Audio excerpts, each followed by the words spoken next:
알렐루야, 알렐루야. 이스라엘 집안의 영도자 시나이 산에서 모세에게 법을 주셨으니 당신 팔을 펼치시어 저희를 구원하러 오소서. 알렐루야.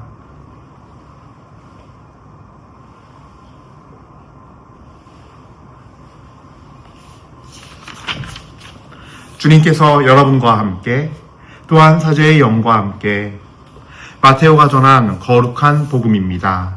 주님 영광 받으소서. 예수 그리스도께서는 이렇게 탄생하셨다.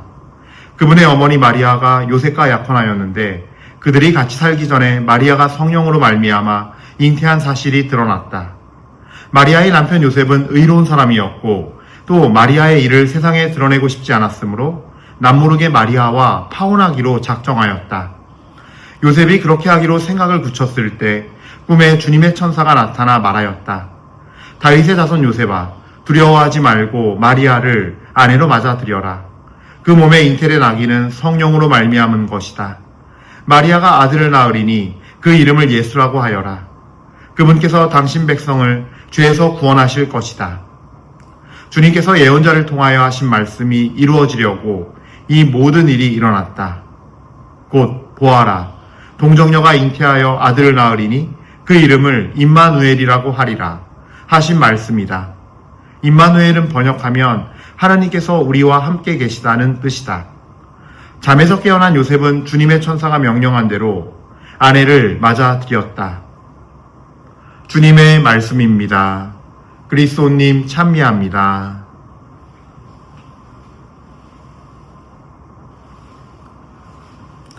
찬미 예수님, 은요일 1830 교회 여러분들, 그래요. 좀 오랜만에 뵙죠? 예. 저도 요즘에 계속 이제 성탄 준비하느라 정신이 없어요. 그리고 이제 이번에, 저희 24일 성탄 미사 때 같이 이경상 바오로 주교님께서 미사를 해주시게 되었어요. 저희도 이제 생긴 지 5년 만에 처음 있는 일인데, 사실 정순택 베드로 대주교님께서 어떤 주님의 영감을 받아, 주님의 영을 받아 이거를 계속 생각하고 계셨고, 또 설립을 하셨고, 그래서 저에게 이 사명을 맡기시면서, 이제 처음 있는 일이에요. 그래서, 이주교님께서도 교구장님께 허락을 받고, 본래는 명동에서 이제 본래 명동에서 11시 아마 시작할 거예요. 대성당에서. 그 전에 미리 와서 저희랑 미사를 하고 가시기로 했어요. 그래서 주님의 뜻 안에서 그런 일들이 또 이루어졌고, 또 이주교님께서 교구장님 대신 이렇게 오셔서 파견이 되셔서 미사를 해주시기로 하셔서 하나님께도 참 감사드릴 일이고, 또 하나님께서 전 생각지도 못했는데 주님께서 친히 마련해 주신 5주년인 것 같아요. 예, 어떻게 할까 하다가 또 이런 기회를 또 주교님께서 또 교구장님께서 허락하셔서 이렇게 이루어지게 되었습니다. 예, 그래서 더욱더 주님께 감사 찬미드리면서 좀 요즘에 성탄 준비하느라 좀 약간 이렇게 경황이 없기는 해요. 예, 바쁘단 얘기죠. 네. 그렇게 저도 하루하루를 감사와 찬미 속에서 또 제 일상 속에서 주님을 놓치지 않기 위해서 바쁘지만 그렇게 살고 있는 요즘입니다. 예. 그래요. 주님께 우리 감사와 찬미 드리고 이 미사 계속 공헌하도록 합시다. 주님께 찬미와 감사와 영광 드립니다. 아멘. 자, 오늘 복음 말씀은요, 이제 본격적으로 마리아와 요셉에 관한 이야기를 통해서 어떻게 예수님이 탄생했는지 마테오 복음사가가 전하는 이야기를 전해 듣고 있습니다. 사실 요셉 성인은 성경에 얼마 나오지 않는데 오늘 이렇게 딱 크게 등장하는 게 바로 이 마테오 복음 1장에서 등장하죠. 먼저 약간의 이들의 관습을 알아야 되는데요. 당시에 이제 이 율법 안에서 약혼식을 거행하고 일정 기간, 아마 보통은 1년이에요. 일정 기간은 결혼할 남자와 여자 모두 사실은 정결을 지키면서 자신의 몸, 육신과 영혼을 깨끗하게 갖는 정결의 시간을 갖습니다. 근데 하필이면 그 와중에, 그 기간 중에 가브리엘 대천사가 성모님께 나타나서 이제 예수님에 대한 탄생 예고를 하시고 예수님의 어머니가 되어줄 것을 주님의 그 뜻을 전달하고 순종하게 돼요. 이게 그러니 어떻겠습니까? 분명히 사실은 결백하고 순결하신데 성모님께서는 말씀을 받아들여서 성령으로 말미암아 잉태한 아기를 갖게 됐는데 반면에 요셉 성인 입장에서는 어떻겠어요? 이거를 알래야 알 수도 없고 받아들이려야 받아들이기가 너무 어려운 거죠. 그래서 요셉 성인께서는 결심을 해요. 의로운 사람이었고 마리아의 일을 세상에 드러내고 싶지 않았으므로 남모르게 마리아와 파혼하기로 작정하였다. 요셉이 그렇게 하기로 생각을 굳혔을 때, 이 표현에서 참 딱 많은 게 나타나는데, 그러니까 요셉 성인께서는 합리적으로 생각했을 때 가장 주님 안에서 자신이 주님의 뜻 안에서 어떻게 해야 할지 한 사람으로서 사람이 할 수 있는 최고로 합리적이고 이성적이고 또 이 모든 것을 그르치지 않으면서 갈 수 있는 길을 생각한 건 맞아요. 받아들이기가 어렵겠죠. 그러니까 받아들이기가 어려울 뿐만이 아니라 지금 마리아에게서 벌어진 일이 무슨 일인지 알래야 알 수가 없죠. 인간으로서는. 그런 상태에서 조용히 파혼할 것을. 왜냐하면은 만약에 이거를 내가 알리고 하는 순간 어떻게 돼요?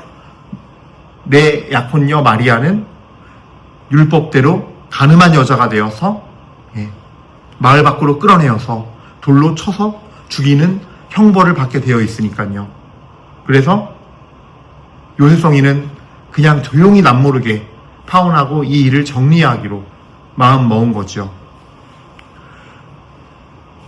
여기까지 본다면은 요셉 성인이 한 선택은 제가 말씀드린 대로 정말 합리적인 선택이고 또 율법을 지키는 사람으로서 하지만 또 한 사람을 사랑하는 사람으로서 할 수 있는 최선의 선택이 맞아요. 인간적으로.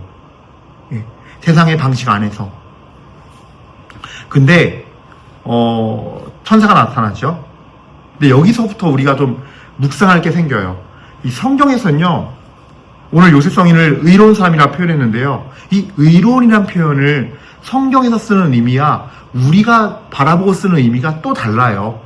우리가 생각하는 것처럼 의롭다는 말 안에는 공정하고 깨끗한 양심을 지니고 있고 그래서 공명정대한 사람이고 또 악한 일을 하지 않고 선한 일을 의로운 일을 선택하여 하는 사람 이란 뜻이 있지만 한 가지 이 성경에서 쓰는 이 주님의 말씀 안에서의 의로움은요 다른 의미가 있어요. 그래서 아마 이게 다이코스라는 어떤 그러니까 히라버 우리 원문 성경으로는 아마 다이코스라는 그런 형용사 의로운이란 말을 쓸 거예요. 다이코스. 근데 그 말이 지닌 의미가 어디에 잘 나오냐면요. 구약 성경 히브리어는 체덱이라고 그러거든요. 체덱, 의로운.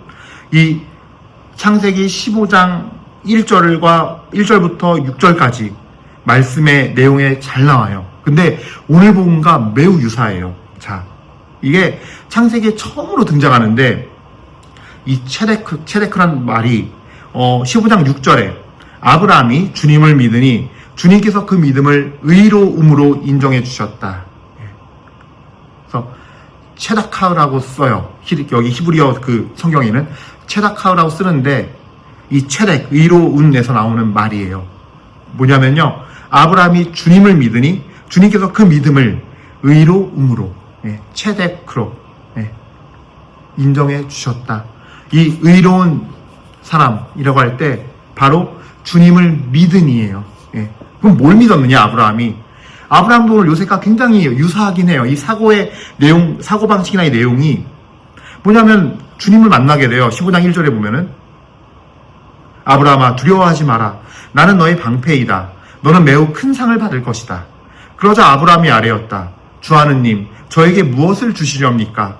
저는 자식 없이 살아가는 몸, 제 집안의 상속자는 다마스쿠스 사람 엘리에제르가 될 것입니다. 이 다마스쿠스 사람 엘리에제르는 아브라함의 몸종이에요. 아브라함의 종이죠. 평생 섬긴.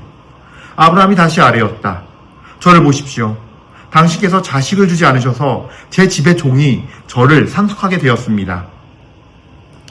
이유는 모르겠지만 75세 부르심받고 나왔는데 여태껏 지금까지 아이가 없어요. 100세의 아이를 갖게 되죠. 그러니 아브라함 입장에서는 이게 잘못된 선택이 아니라 가장 이성적이고 상식적인 선택을 한 거예요. 나를 가장 충실히 섬긴 사람, 평생 나를 섬긴 사람, 내가 그에게 줘야겠다. 우리가 아이를 못 갖는 이유는 우린 모르겠지만, 예. 그러자 4절입니다. 그러자 주님의 말씀이 그에게 내렸다. 그가 너를 상속하지 못할 것이다. 엘레제르가 너를 상속하지 못할 것이다. 네 몸에서 나온 아이가 너를 상속할 것이다. 그러고는 그를 밖으로 데리고 나가서 말씀하셨다. 하늘을 쳐다보아라. 네가 셀 수 있거든 저 별들을 세어보아라. 그에게 또 말씀하셨다. 너의 후손이 저렇게 많아질 것이다. 아브라함이 주님을 믿으니 6절이에요. 아브라함이 주님을 믿으니 주님께서 그 믿음을 의로움으로 인정해 주셨다. 예. 바로 엘리에제르가 아니라 네 몸에서 아이가 나올 거야. 너의 후손이 있을 거야. 내가 줄 테니 그 사실을 믿으렴. 예. 그리고 그 후손만 있는 게 아니라 너의 후손은 별처럼 많아질 거야. 이를 믿으니 그 믿음을 의로움으로 인정해 주셨다예요. 그러니까 아브라함이 현실적으로 생각했을 때 지금까지 내 인생을 돌아보면서 아무래도 나나 내 안에 사라 둘 중에 하나가 분명히 이거 불임의 문제가 있을 거야. 우린 글렀어. 이날 이때까지도 지금 아이 하나 없으니. 인간적으로 봤을 때는 상식적으로 생각할 수 있는 거죠. 지금까지 나의 경험과 삶의 지식에서 이게 맞으니까. 예.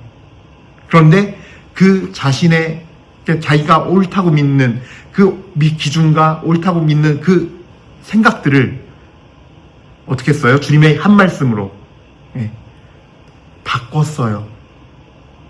내 생각이라는 자기에서 주님의 이 말씀, 저 별을 세워볼 수 있으면 세워봐. 내가 저 별만큼 많은 후손을 너에게 주리라. 라는 그 한마디의 말씀을, 그 말씀하시는 그 주님을 내 자리에 주인으로 세운 이 믿음이 의로움이라는 거예요. 그래서 오늘 복음에서의 요셉도 똑같아요. 얼마나 합리적으로 생각했습니까? 인간적으로 봤을 때. 정말 어려운 결정을 합리적으로 잘 내린 거예요. 이성의 끈을 놓지 않고. 그러나 이렇게 생각을 붙였지만 꿈에 나타난 그 한 말씀으로, 천사의 한마디로 요셉 성인도 마음을 바꾸게 돼요. 아내로 맞아들여요. 뭐예요? 내가 세운 기준과 내가 인생의 경험에서 알고 있는 그 모든 진리들, 그 진리를 바탕으로 한 생각들, 내가 옳다고 믿는 의로움을 내어놓고 하나님을 선택해요. 이게 의로운 거예요. 그렇게 믿는 거를 의롭다 그래요, 성경에서는. 그게 바로 의로움인 거예요. 예. 그러니까 성경에서 말하는 의로움과 세상 사람들이 우리가 흔히 생각하는 의로움에는 아주 중요한 차이가 있어요.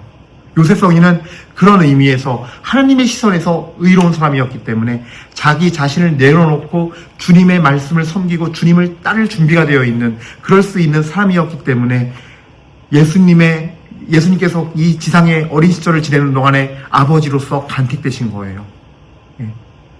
하나님의 말씀을 따를 수 있는 의로운 사람이었기 때문에 내 것도 다 내어놓을 수 있고 내 가치도, 경험 속에 깨달은 나의 지식도, 내가 믿는 진리도 내려놓을 수 있는 사람이기 때문에 내가 진리라고 여기는 것들, 내가 옳다고 여기는 그것들을 주님 한 말씀과 완전히 바꿀 수 있는 사람, 그게 바로 의로운 사람의 의미예요. 오늘 아브라함 15장 1절부터 6절까지의 그 아브라함이 그랬듯이. 그래서 오늘 여러분들 이 복음 안에서 이거 하나만 알아도 돼요. 이거 하나가 알면 왜 예수님께서 누구든지 나를 따르려면 자기 자신을 버리고 십자가를 지고 매일 나를 따라야 한다. 이 말씀을 깨닫게 돼요. 예. 그러니까 이 말씀을 예수님께서 태어나기 전이었지만 이미 아브라함도 요셉 성인도 하고 있었던 거예요. 바로 이러한 믿음을 갖는 거를 하나님의 시선에서, 하나님의 눈에서는, 하나님의 기준에선 그 사람이야말로 의롭다고 하는 거예요. 예. 그래서 오늘 사실 굉장히 중요한 개념이 체덱, 형용사, 체덱의 이 의미를 여러분들이 오늘 아셨으면 좋겠고, 내 신앙 안에서 적용했으면 좋겠어요. 내가 생각하는 의로움을 버리고, 주님이 말씀하시는, 주님의 눈에서 보이는 그 주님의 기준으로 보는 그 의로움, 진리의 눈을 지니신 이가 보시는 진리 안에서의 의로움을 우리 모두 받을 수 있는 그런 영혼들이 될 수 있도록 이 시간에 진정 은혜를 구하도록 합시다. 진리를 깨닫고 진리를 사는 사람만이 진리 안에서 자유로워지며 우리 주 예수님을 탄생할 깨끗한 구유가 될 것입니다. 아멘. 잠시 묵상하시겠습니다.